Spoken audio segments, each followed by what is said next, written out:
Congress started negotiations on a new package to get urgently needed help to the American people. It's taken forever. However, the bill they are now planning to send back to my desk is much different than anticipated. It really is a disgrace. For example, among the more than 5,000 pages in this bill, which nobody in Congress has read because of its length and complexity, it's called the COVID Relief Bill, but it has almost nothing to do with COVID.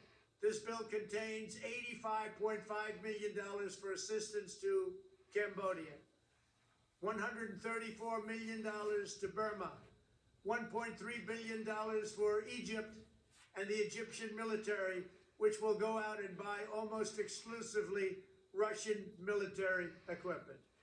$25 million for democracy and gender programs in Pakistan. $505 million to Belize, Costa Rica, El Salvador, Guatemala, Honduras, Nicaragua, and Panama. $40 million for the Kennedy Center in Washington, D.C., which is not even open for business. $1 billion for the Smithsonian, and an additional $154 million for the National Gallery of Art. Likewise, these facilities are essentially not open.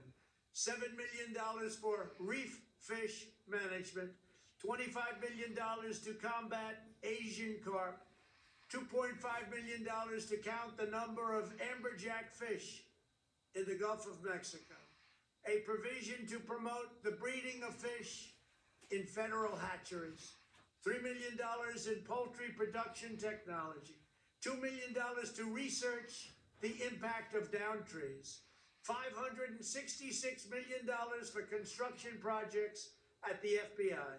The bill also allows stimulus checks for the family members of illegal aliens, allowing them to get up to $1,800 each. This is far more than the Americans are given. Despite all of this wasteful spending and much more, the $900 billion package provides hardworking taxpayers with only $600 each in relief payments. And not enough money is given to small businesses, and in particular restaurants, whose owners have suffered so grievously. They were only given a deduction for others to use in business their restaurant for 2 years.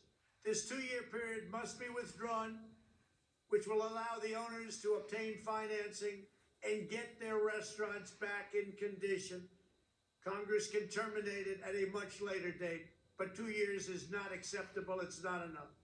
Congress found plenty of money for foreign countries, lobbyists, and special interests, while sending the bare minimum to the American people who need it. It wasn't their fault. It was China's fault, not their fault.